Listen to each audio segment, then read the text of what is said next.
which was on a lot of the naked bootlegs and stuff because they were crashing so many people inside, and Carson was able to get out on the edge in that fourth quarter, and Bonnet, Vaudelin, some guys made some plays. But I was one thing that showed up for sure on the video that I want to make sure you guys, Carson Wentz is emerging into a star, and watching the amount of hits that kid took and still being able to put the ball in spots that kids need to be able to make plays and catch the football, as well as scrambling around, making the one throw back to RJ. There's not a lot of guys that can do that and keep their eyes downfield. So each week, Carson is getting more and more comfortable and getting better in our system. And so I was really pleased with Carson going back and looking at the tape. We needed to shore up some things in our run defense. We got hit on a couple blitzes, which are going to happen, but there's a couple of times that we maybe over-pursued and a couple of cutback runs that we looked at, and we need to be able to fix those issues. So we've got to learn from this. That's one thing I told the coaches. We're not putting this game to bed, so to speak, until tonight. We're going to go through some of our issues in practice, take 10, 15 minutes and go through 10 or 15 plays where we had some issues and fix those problems before we move on to Southern Illinois and start game planning. Our guys obviously are game planning in Southern now, but we're going to correct the errors from Saturday early in practice tonight, and then we'll move on to Southern. And Southern's a hot football team. They've off to a fast start in the Valley and 2-0, and now they have to go on the road, and so we're hoping that our home field advantage will be of benefit because it's a great place, and we're excited to be back at home. So I'll open up for questions. What's the update on Zach's status? He was better than what we thought after the game. Coming back Sunday afternoon, he felt much better. It will be a day-by-day process. We had an x-ray. The x-rays were negative. Everything was good there. It's just going to see how he can respond. It's more the foot than it is the ankle. Possibility he plays Saturday. Possible. Yep, possible. You said after the game that I think the phrase you used was you're missing a home run hitter on this offense. Yep. If he's not able to play, how does that affect that? And well, we got to keep working and developing one. Right now, you're right, Zach, and looking at the last couple of years, I mean, he was the home run hitter. We've got to keep working to get another guy to step up and be that guy. And if it doesn't happen, then, like we told the offensive guys, we've got to be able to have a 10-play drive and go 80 yards. But the problem you get into without having the big play is then the field shrinks on you. And then that's when your red zone issues happen. When you're stretching the field and you're able to get the 30 or 40-yard passes or 30 or 40-yard runs, that the field, keeps stretched. Well, now you get into the red zone and you don't have that home run hitter. Now it becomes tougher and tougher to score. And so the other thing you notice when Zach's not in the game, what I notice for sure is defenses stack that box a little bit more for John. And so now everybody says, well, John should be able to hit that home run. Well, it's tough when there's 9 and 10 guys in there. They're making some good plays on the perimeter and keeping him bottled up because you can't just sit and single Zach most of the time. If Rod doesn't go, would you look to step up at that position? Probably either Trevor Gephardt or R.J. Urzendowski, but we've got to get more consistent play as well out of Kerry Woods and D. Gray, and our tight end's got to be a big factor. I mean, it's not going to be one guy. It's going to have to be 5 or 6 guys that are going to have to what we say is make the play when you have the opportunity. That's the bottom line, is we've got to make the play when we have the opportunity, and if we don't, then we're going to struggle like we have in the red zone. Why do you see that, the struggles in the red zone? Is there one thing that you've seen on tape over the last 2 or 3 games? No, it's the same thing. I think we look at it on our defense too. You don't have to gain as much depth in the secondary. You can keep eyes on the quarterback and the perimeter. That's why a lot of teams do struggle in the red zone, because the field just flat shrinks on you. If teams are going to sit and play zone coverage, we got to be able to run the football. If they're going to play man coverage, then we've got to be able to make somebody miss, and we've got to be able to get open in man coverage. And that's where, against Western, they played a lot more zone and said, we're going to keep everything in front of us, see everything, and then converge on the play. So it's something that we've got to continue to work on. with just grinding it out if you don't have that home run play? Are you happy with just grinding it out and playing a field position game? It is what it is, and absolutely. I mean, that guys, there's, you know, Ryan Smith isn't here anymore, and that was a kid that was a home run hitter for us.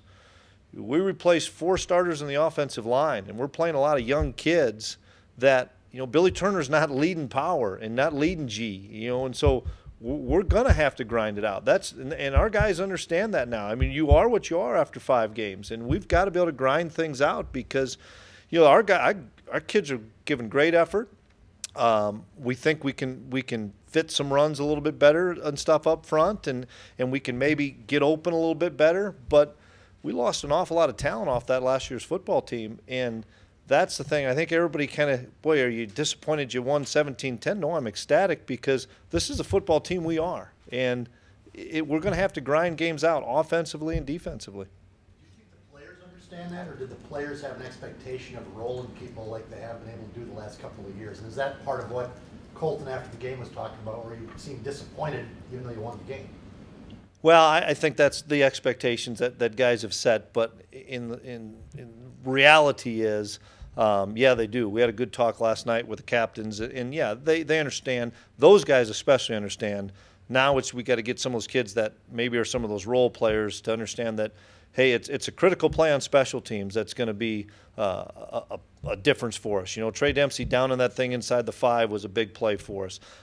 Those special teams plays are going to be more and more critical this year as opposed to last year. If we didn't make that play, we probably were going to be able to drive at 80 yards, or if we didn't make that play, we'd stop a team more often than not at the 40 or 50-yard line. So, no, our guys have a good understanding, and we're going to talk about it again today, our first time back together of guys, don't be disappointed. There's a lot, you guys know this, there's a lot of football teams that would have lost that game Saturday.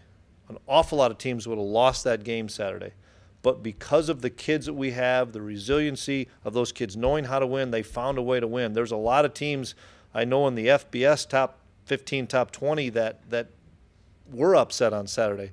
Our guys found a way to win that game, and so we've got to be ecstatic about the win, especially in this league. You know, I don't know if it's going to be 6-2, 7-1. What's going to win this league? I think all of us are kind of wondering that. If there's an elite team, there may not be in this league this year an elite team. Than they were a year ago? Yeah, they're a year more experienced in the offensive line because it's a lot of kids that played against us last year. I think the tight end's the best tight end in FCS. I think Pruitt's an NFL player, and they do a great job of utilizing him. The quarterback's really efficient. You know, he's a first-year starter, wasn't there last year, making a lot of plays. And, you know, they've done a great job. Interestingly enough, they've done a great job in the second half. They blew Western out in the second half, and they blew South Dakota out in the second half in games that they were either tied or down. Does SIU use Pruitt a lot like Iowa State used their tight end? Probably more. I would think they utilize him quite a bit more. What type of challenges does that defense pose to you guys? Oh, it's a 3-4. So now that we kind of transition ourselves back to a 3-4 look, and just a lot of the moving parts on a 3-4 defense, a lot of blitzes. You're not quite sure where the blitzes are coming from. Our rules and principles of our blocking schemes and some of our base runs have to be able to hold up, and we've got to be able to understand that there's, you know, one guy may be standing in that gap, but he may loop out and another guy may come back in. So we've got to do a great job of communicating on offense, and a lot of those things happen at the line of scrimmage before the ball snapped. They twist as much as anybody up front as you guys have seen this year in terms of defensively? Yeah, they do. More so than anybody that we've had this year. They probably don't twist as much this year as they did last year. You know, Dale's running the defense now, doing an unbelievable job. And, you know, he's played a little bit more base, but in the same respect, they've been ahead other than the Purdue game, so maybe that leads them to play a little bit more base. But, you know, that's interesting. But Coach Lennon's running the defense, doing a phenomenal job with them. Teams like, are they throwing stuff at you that you haven't seen all year? Or is that normal that teams will do that to you? Oh, you may get a little bit, but, you know, like the 3-back set that Western showed they showed some different wrinkles out of that that we probably weren't as prepared for as we needed to be. Defensively, people are maybe getting in a few different fronts and showing a blitz or two. But hey, that's the nature of football. That's the chess match that's fun to play as coaches, that we've got to do a better job. And we talked about it as coaches Sunday. We've got to do a better job of in-game adjustments, both sides of the ball. And, both Matt and Tim agreed they've got to get communication and we've got to be able to see things a little bit better than what we did last Saturday as far as our in-game stuff. Maybe you can't answer this, but do teams save more stuff for you than maybe they do other games? I don't think so. I think every game's a new game. It's just like for us. I mean, once Western's over with, we're going to flush that because we're going to see a similar offense but different plays. So. Are you going to be available on Saturday? You bet. You will play. Yep, we were going to play him. Somehow, some way, Mike's going to get some snaps. He may only be the shield on punt team, but he's going to get in there. And not only is Mike excited, but those seniors are ecstatic for Mike to be able to get a chance to play. And you guys saw him working out before the game. Said it's the best he'd felt on Saturday, and then wasn't as sore on Sunday. And that's been the hang-up with Mike, is he's had a great day, but then the next day after having that, it's just so doggone sore. So I don't think we'll practice him today. I think he'll just run today, but he'll get 2 days for sure, Tuesday and Wednesday, or Wednesday and Thursday, or Tuesday and Thursday, where he's going to get some good quality reps. Is there anything that they do differently during the 3-4 that has allowed them to get so many sacks this year? No, it's what every 3-4 team does. You just don't know if it's double outside, if it's double inside, if it's one outside, one inside. They do a great job of mixing things up and bringing people from all different areas. That's the benefit of a 3-4 defense, is the illusion of you think it's coming from one spot and it comes from another area. That's why people run the 3-4, and they've done a great job of being an attacking 3-4 defense. There's some school of thought on 3-4 that you play your position, you kind of keep everything in the cup, so to speak, and then there's other schools of thought where you try to pressure and bring heat all different areas, and that's what they're doing. Coach, how have you seen Grant Olson settle into his role? I know you mentioned that the first couple games might be a little rough for him, but how have you seen him settle in? He's settled in nicely. He's done a really good job for us. He signaled most of the game. He was the live signal guy down at Western, so I just know he loves to be involved.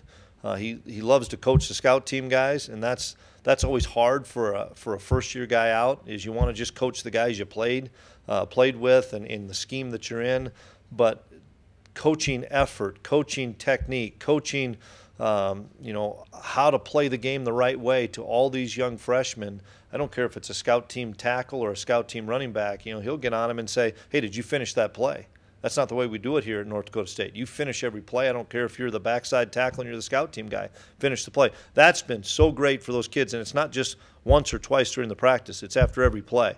And that's so neat, because from a lot of those full-time guys, they're working in scheme and some of those other things. To have a young guy that's a student coach emphasize how to play the game, boy, that's something I really appreciate Grant doing. But that's Grant Olson. You like to bounce ideas off and figure You bet. We talk, especially when we get to watch him, and we add our game into every breakdown, and then I'll say, hey Grant, how did we fit that last year? Were you the spill player, were you the lever player? And he and I can kind of go through some stuff, and then can feed that information back to Matt. Coach, can you expand more on your comments about Carson? I mean, you must be seeing something that really impresses you. Poise in the pocket, unbelievable poise in the pocket.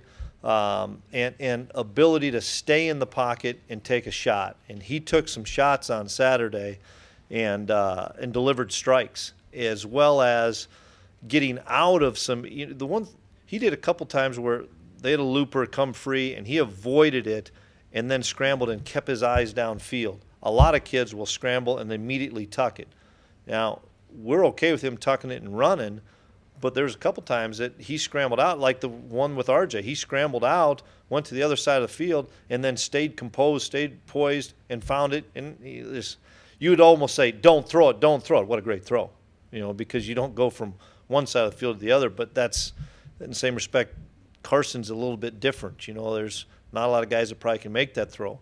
But he's just unbelievably poised in the pocket, and when he does get hit, goes on to the next play. It doesn't rattle him, where some kids may say, shoot, where's that blitz coming from, or where's that pressure coming from? Not him. and that's a real testament to him and to Coach Hedberg. You believe your corners are playing at a higher level than they did last year between Smith and Champion right now?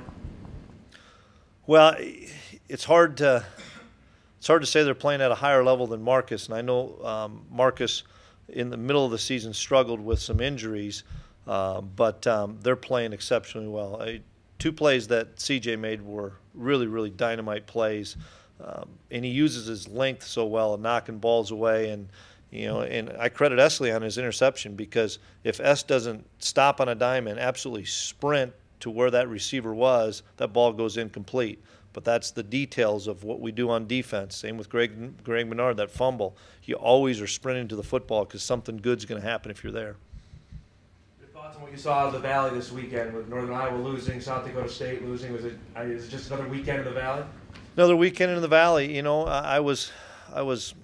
You're never surprised by any score of somebody winning or losing. Maybe the way that Illinois State beat South Dakota, but I understand how things can snowball. I didn't see any of the tape, so I don't know what really happened. I know Missouri State's extremely explosive on offense, and so is Youngstown. Nobody probably thought that was a 14-7 game, but both defenses played really well. So, no, not at all. Every week's a new week in the Valley, and that's the one thing about this league is you look at Southern and Western.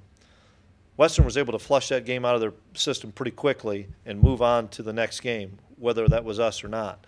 I think the same thing happens each week. You've got to. You can't lose a game and then lose another one because you're thinking about that previous game. You've got to make sure whether you win the game or lose the game, flush that out, and you got a new challenge ahead of you the next week. Can I get back to CJ for a second? Yep. Is he comparable to Marcus in his ball skills and coverage ability? Yes, he is. He's probably better at the line of scrimmage, keeping his shoulder square and getting jams on guys. I think Marcus, and CJ will be mad at me, but I think Marcus has better hands.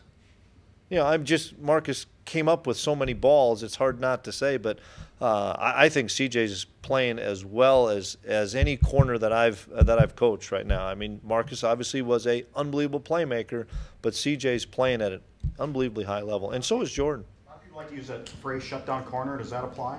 Do you use that application yourself? It's like being a cover corner. I never, you don't want to be labeled a cover corner because then it means you can't play the run. I think both CJ and Champ are all-around quality football players that can play the run, can play man coverage as well as play some zone coverage. But you also just can't leave them out on an island all game long and expect those kids to make play after play after play because people are going to max protect and you got a long time to run routes. So he's been a shutdown guy so far, but as a corner, you're only good as your last play. Because he wasn't really highly recruited guys. He's I credit honorable Marcus. mention, Yeah, you're right. conference Yeah, guy. I credit Marcus. I mean, Marcus taught both CJ, Champ, Zach. He taught those guys what to look for, how to read splits, how to read wide receivers' demeanor, how to read a tackle. What corner reads a tackle? Our corners have to read a tackle based on if they're in the run fit or not. How to watch film. Marcus was so good at teaching those guys, and in the flip side, those three guys were so good at listening, being a sponge, and understanding there's more to the game than me just playing that guy. It's the alignments, the calls, what formation that's jersey number 82 out here. He's usually on the other side in the slot. Now they got him on the outside. I mean, he taught those guys how to be students of the game. It's been a few games since Kyle has had a sack. Is there any concern there that he can't get free, or what can be done to get him more? Kyle will be fine. Yep, Kyle will be fine. Have you noticed that teams, though, the way they're sliding protections and rolling away from him on the pockets? I mean, they're obviously aware of what he's done. They're trying to. Do you notice that at all? He dominated the Montana game, right? And the one game since that was Western Illinois. And what was Western Illinois throwing the football? 8 for 20 for 69 yards, and the ball came out so fast. Jack Mon couldn't have gotten to the quarterback. Their receivers a little bit, Chris. I know they're both kind of similar between Willis and McKinney, but I know they're also very, very speedy. How do they use those guys? Are they more slot guys? They've got great speed and quickness, and they're unbelievable return guys. You'll see those guys similar to probably how we used Smitty last year. a lot of jet motions, a lot of quick bubbles to them, but they're so dangerous on punt return and kick return. They're extremely talented guys that makes us a little nervous to say, okay, we can just put 9 guys in the box and let our corners, CJ and Champ or Zach, just go up and play man coverage, because these guys can beat you vertically, and they're really fast.